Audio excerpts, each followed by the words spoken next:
The next few decades will present humanity with some of the toughest challenges we've ever faced.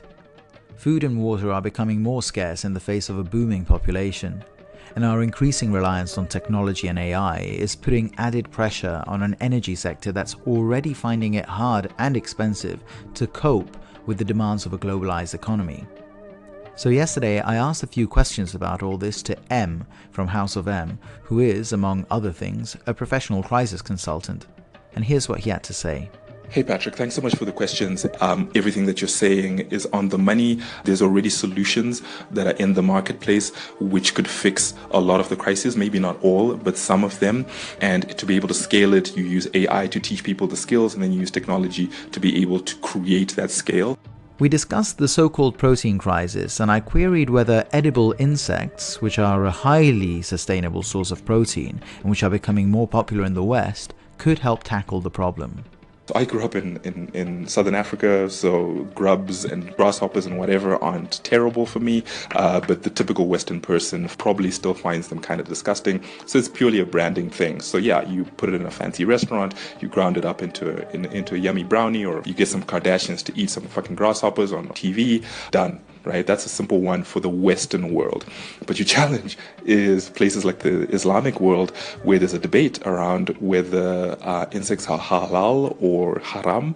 And in those places, if you get huge resistance from a religious point of view that insects cannot be eaten, then what needs to happen is that you need to layer your protein. So you need to use whatever fucking waste that you're taking from the animals themselves, feed it to the bugs, and then feed the bugs to your animals, to your chickens or whatever, your cows and that sort of thing.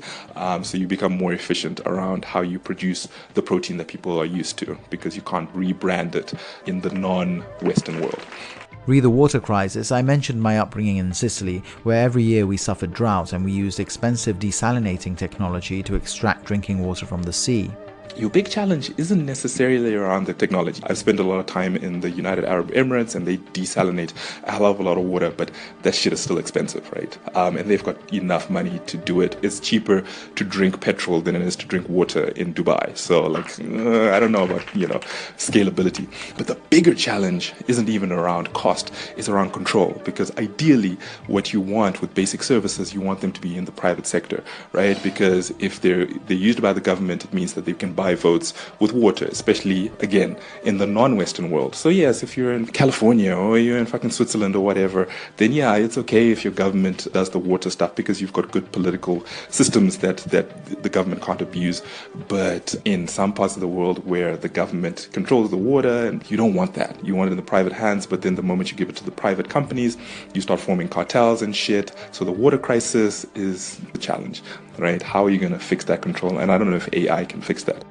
And finally, I asked him about the link between energy and computation, two areas I know next to nothing about. I was talking to Momac earlier about the battery usage of smartphones and whether Anchor uses too much battery and whatever. The fact that your cell phone runs out of battery is a computational as well as a power thing. Your processor is not efficient enough to be able to do what it needs to do without destroying the battery, right? And the battery is not good enough to be able to sustain the processing power. So that's where your big challenge is. So if it's happening on a small scale in terms of your phone, imagine what's happening in server farms and that sort of stuff. Do you have enough power to run those things, to do all that cool stuff like run the fucking AI?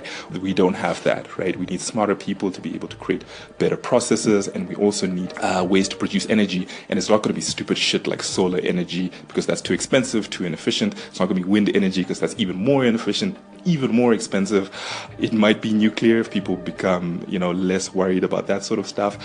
It could be that whole putting turbines in the water thing, but the maintenance cost on that shit is astronomical, or it has to be something else. But in terms of the way we make electricity right now, it's fucking expensive to do it. And in the way that we make computer chips right now, it's just not efficient enough. And it's going to get worse and worse as the processors in our phones and our computers and in our cars become more efficient. So that one is also a question mark in terms of how do you balance that demand for power. So that was the crisis consultant M from House of M. Thanks, Em. It's always good to hear from someone about a topic that I don't really know that much about. It's good to be enlightened. So thanks for your input, and I'm sure people will find something of value in that.